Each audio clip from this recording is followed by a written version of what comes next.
చాలా గొప్పవాడని చెప్పేసి అనుకుంటున్నావు. కానీ ఒక విషయం చెప్తాను, సాంఖ్యం అనేటటువంటిది ఒక ఉంది తెలుసా నీకు అన్నాడు. ఒక శాస్త్రం ఉంది తెలుసా అన్నాడు. అయితే చెప్పు అన్నాడు.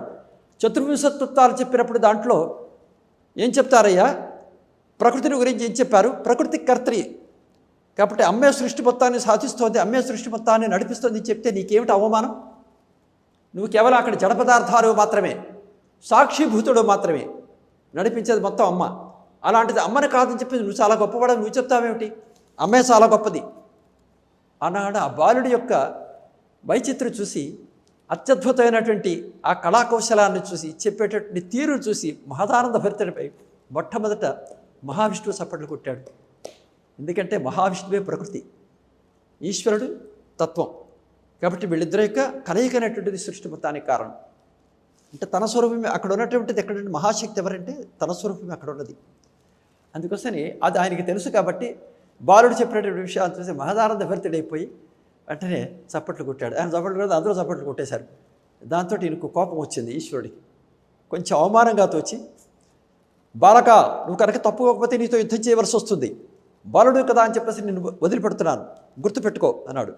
నాకు ప్రాణాల మీద తీపేం లేదు, నువ్వు సాహసం ఉంటే నీ శక్తి ఉంటే నాతో యుద్ధం చెయ్యి అన్నాడు. అంటే సరే అని చెప్పి అలాగా అయితే చూడని చెప్పి తన పౌరుష ప్రతాపాలన్నీ చూపిస్తూ వెంటనే అస్త్రాలు సంధించి వేస్తున్నాడు. ఈ చేతిలో ఉన్న లగడం పెట్టి, ఈ చేతిలో నీ లగడం ఉన్నంతసేపు నిన్ను ఎవరూ జయించలేరు. దేవదానవ గంధర్వ యక్షకిన్నకి పురుష సిద్ధ విద్యాధరాదులు ఎవరు కూడా, ఎటువంటి ప్రాణికోటి కూడా నిన్ను జయించలేరు. కాబట్టి ఈ లగడం నీ చేతిలోనే ఉంచుకొని చెప్పి అమ్మ ఆదేశించింది. కాబట్టి దాన్ని దృష్టిలో పెట్టుకుని ఆ వచ్చిన అస్త్రాలను లగడంతో కొట్టేస్తాడు. మొత్తం అన్నీ వెళ్ళిపోతున్నాయి, ఎక్కడ ఏది మిగలటం లేదు. సరే చూశాడు, చూసి ఏం వేసినా సరే అక్కడ ఏ అస్త్రం పనిచేయట్లేదు అక్కడ. ఎందుకంటే అక్కడ అమ్మవారి తాలూకా శక్తి ఉంది అక్కడ, అది ఆత్మస్వరూపం అది. కాబట్టి దాని యొక్క ప్రభావం చేత ఎక్కడ ఏది తగలటం లేదు. చూసిన తర్వాత ఆశ్చర్యపోయి ఎలాగా నిర్జించడం అని చెప్పి కొంచెం ఆ రకమైనటువంటి సందిగ్ధంలో ఉన్నప్పుడు వెంటనే ఏం చేశాడంటే బాలుడు చూసినవి, హే ఈశ్వర, ఇప్పుడే గజాసురుని సంహరించినట్టే కీర్తి ప్రతిష్టలతో వచ్చావు కదా, ఇంతమంది నిన్ను కోలాహలంగా అత్యద్భుతమైనటువంటి విధానంలో సంకీర్తనాలు చేశారు, ఎంతో గొప్పగా నిన్ను వర్ణించారు, నీ అంతవాడు లేడని చెప్పారు. ఇవన్నీ నేను విన్నాను. కాబట్టి నీ యొక్క ఉత్సాహాన్ని భంగం చేయడం నాకు ఇష్టం లేదు. కాబట్టి ఈ లగడం నా చేతిలో ఉన్నంతసేపు కూడా నన్ను ఎవరూ జయించలేరు.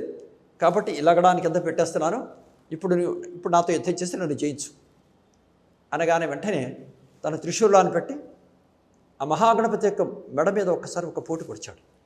పొడిచేసరికి ఆ శిరస్సు కోటి మన్మథ స్వరూపమైనటువంటి కోటి మన్మధుల్ని కూడా ధిక్కరించేటటువంటి ఆ ఆనందదాయకమైనటువంటి అందమైనటువంటి ఆ శిరస్సు పాలసముద్రంలోకి వెళ్ళిపోయింది. ఎక్కడికి వెళ్ళిపోయిందో తెలియదు. వెళ్ళిపోయేసరికి అనేక కోటి బ్రహ్మాండాలు బద్దలైనట్టుగా వచ్చేట్టు ఒక మహాశబ్దం వినపడింది. ఆ శబ్దానికి కంపితురాలైనటువంటిది అమ్మ లోపల నుంచి ఏం జరిగింది, ఎందుకు ఇలా వచ్చింది ఈ శబ్దం అని చెప్పేసి, నా బాలుడికి ఏం కాలేదు కదా, నా కుమారుడికి ఏం కాలేదు కదా అనుకుంటూ వెంటనే అప్పుడే బట్టలు వగేరాలు మార్చుకుని స్నానం పూర్తి చేసుకుని బట్టలు మార్చుకుని వచ్చినటువంటి ఆవిడ చూసి ఆశ్చర్యపోయి, పరమేశ్వర ఎంత పని చేసావో తెలుసా, నా కొడుకుని ఆ ముద్దులు నిలికేటట్టు కొడుకుని చంపేసావే నువ్వు అంది. నన్నేం చేయమంటావు, నేను లోపలికి వస్తుంటే నన్ను అడ్డగించాడు. అవును, నేనే అతనికి ఆజ్ఞ పరిపాలన చెప్పాను. నా ఆజ్ఞను పరిపాలన చెప్పడం వలన అతను ఎవరిని లోపలికి రానివ్వలేదు. అందుకోసం అది గ్రహించకుండా నువ్వు విరంగా చేయడం న్యాయమా నీకు అని అడిగితే వెంటనే చూసి, అలాగా మరి నన్ను ఏం చేయమంటావు ఇప్పుడు అన్నాడు. చూడు, ముగ్ధమోహన స్వరూపంగా నేను తయారు చేసినటువంటి ఆ స్వరూపాన్ని చూడు తల లేకుండా తయారు చేసావు. కాబట్టి నా కొడుకుని బతికించు, నా కొడుకుని బతికించని చెప్పేసి అంటే సరే అయితే అలాగే బతికిస్తాను, కానీ ఈ శిరస్సు ఎక్కడికి పాలసముద్రంలో వెళ్ళిపోయింది, దాన్ని పట్టుకోవడం అనేది అసాధ్యం. అందువల్ల వెళ్ళి ఇంద్రాది దేవతలకి వెంటనే పురమాయించారు పరమేశ్వరుల వారు. ఏమని, ఉత్తరం వైపున కనుక తలం పెట్టుకునేటువంటి ఏ జీవి అయితే ఉంటుందో ఆ జీవితాలకు శిరస్సును తీసుకురండి అని. అందుకోసమే ఉత్తర తలం పని అంటే మనం పెట్టుకోకూడదు. అంటే శయనించేటప్పుడు కూడా ఉత్తరంగా తలకాయ పెట్టుకుని దక్షిణం వైపు కాళ్ళు పెట్టుకుని మనం ఎప్పుడు శయనించకూడదు. దక్షిణంగా తలకాయ పెట్టుకుని ఉత్తరంగా కాళ్ళు కనుక్కుంటలేదు, అది చాలా ప్రశస్తమైనటువంటి జీవనం అవుతుంది, ప్రశస్తమైన నిద్ర పడుతుంది. కాబట్టి అందువలన చెప్పారన్నమాట, తీసుకురమ్మని చెప్పంటే అప్పుడే గజాసుర సంహారం అయింది. కాబట్టి ఆయన కొన ప్రాణంతో అక్కడ అంటే ఉత్తర దిశగా తలంపు పెట్టుకుని ఆ రకమైనటువంటి స్థితిలో ఉంటే వెంటనే ఆ ప్రాణంలో ఉండగానే వజ్రాయుధాన్ని మహావిష్ణువు యొక్క సుదర్శనాన్ని దాంట్లో స్మరణ చేసి సమస్త ఆయుధాలను కూడా స్మరణ చేసి దాంతో ఆ తలకాయ తగ్గొట్టారు. తీసుకొచ్చి వెంటనే పరమేశ్వరుడు వారికి ఇసి ఉత్తరాగ్రంగా తలపెట్టుకుని నిద్రిస్తున్నది ఒక గజాసురుడు మాత్రమే ఆయన శిరస్సే ఉంది, అందుకోసం నేను మేము తీసుకొచ్చామన్నారు. వెంటనే దానికి కూడా ఒక కారణం ఉంది. అంటే ఆ శిరస్సుని ఇక్కడ పెట్టడానికి ఒక ప్రత్యేకమైన కారణం ఉంది. వెంటనే దాన్ని దీంట్లో ఈ విగ్రహం యొక్క శిరస్సు దీంట్లోకి తీసుకొచ్చి ఆ కంఠం మీద పెట్టి ఒక్కసారి ఇలా దించేసి దాంట్లో ప్రాణప్రతిష్ఠ చేసిన వెంటనే జరిగినటువంటి విషయం ఏంటంటే ఈ శిరస్సు వెళ్ళి వరుసలోకి దిగిపోయి ఈ పొట్టేమో బయటకు వచ్చేసింది, కాళ్ళేమో లోపలికి వెళ్ళిపోయి మరుగుజ్జు కాళ్ళు అయిపోయి, చేతులు మరుగుజ్జులు అయిపోయాయి, తర్వాత శిరస్సు చాలా పెద్ద శిరస్సు అయిపోయింది. కాబట్టి ఒక వికారమైనటువంటి స్వరూపం తయారైంది. ఆ స్వరూపం తయారయ్యేసరికి చూసి వాడు ఆ తుండాన్ని ఒప్పుకుంటూ ఆయన లేచిన వెంటనే చూసి అమ్మా అని పిలిచాడు తల్లిని ఎక్కడుండగానే. పిలిస్తే నాయనా ఎలా అయిపోయావా నువ్వు, ఎంత ముగ్ధమోహనంగా తయారు చేసుకున్నాను కదరా నిన్ను, అట్లాంటి వాటి ఈ రకమైన వికార స్వరూపంలో చూడటానికి నాకు చాలా బాధగా ఉంది అనేసి అమ్మవారు చాలా ఖేదంతో చాలా బాధపడి, ఈశ్వరా నువ్వు చేసింది నాకేం న్యాయంగా అనిపించట్లేదు, ఈ రకంగా చేశావు కాబట్టి నాకు ఇలా కాదు, నాకు సర్వమంగళ స్వరూపంగా ఉండాలి, కాబట్టి ఇలా ఉండే విధానం నాకు వద్దు. ఎందుకంటే తల్లి తాలూకా చాపల్యం అలా ఉంటుంది, పిల్లలు అలా మంచి వృద్ధిలో ఉండాలి, వాడి సర్వోన్నత స్థితికి ఉండాలి, సుందర స్వరూపులుగా ఉండాలి, వికారం అనేటువంటి ఉండకూడదు అనేటువంటి తల్లి యొక్క భావన మొదటి నుంచి అలాగే ఉంటుంది. ఆ మాతృస్వరూపం సృష్టి మొత్తానికే మాతృస్వరూపం వాడు.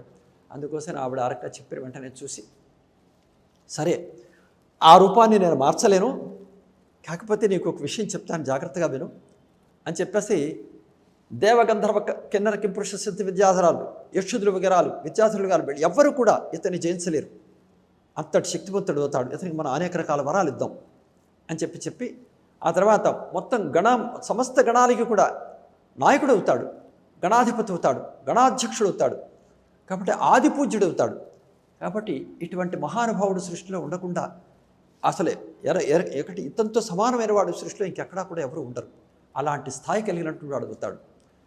అదొకటే కాకుండా సమస్త లోకాలు కూడా వాళ్ళు ఏ పని చేయాలన్నా సరే ముందు ఈయన్ని ప్రసన్నం చేసుకోకుండా, ఈయన యొక్క ఆశీర్వచనాన్ని పొందకుండా, ఈయన యొక్క ప్రసాదాన్ని స్వీకరించకుండా కనుక ఎటువంటి వాడు ఏ కార్యక్రమాలు చేసిన వాడు అన్ని విఘ్నాలు అయిపోతాయి.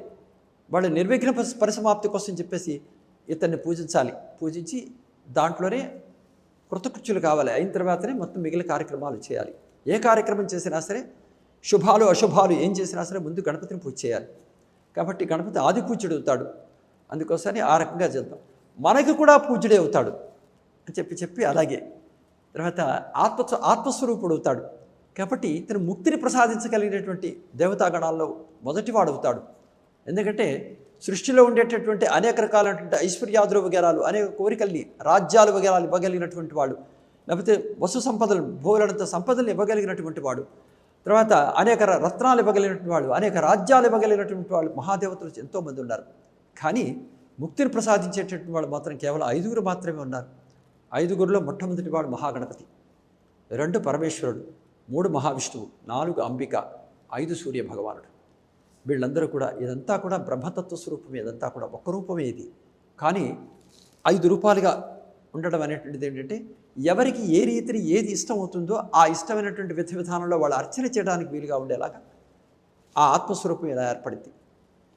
అందులో దాంట్లో ప్రత్యేకించి ఏంటంటే మనకు ఉదాహరణకి ఎలా ఉంటుందంటే మనకి తీయని పదార్థం, మధుర పదార్థం మనకు అందరికీ ఇష్టమే. ఆ మధుర పదార్థంలో ఉండేటటువంటి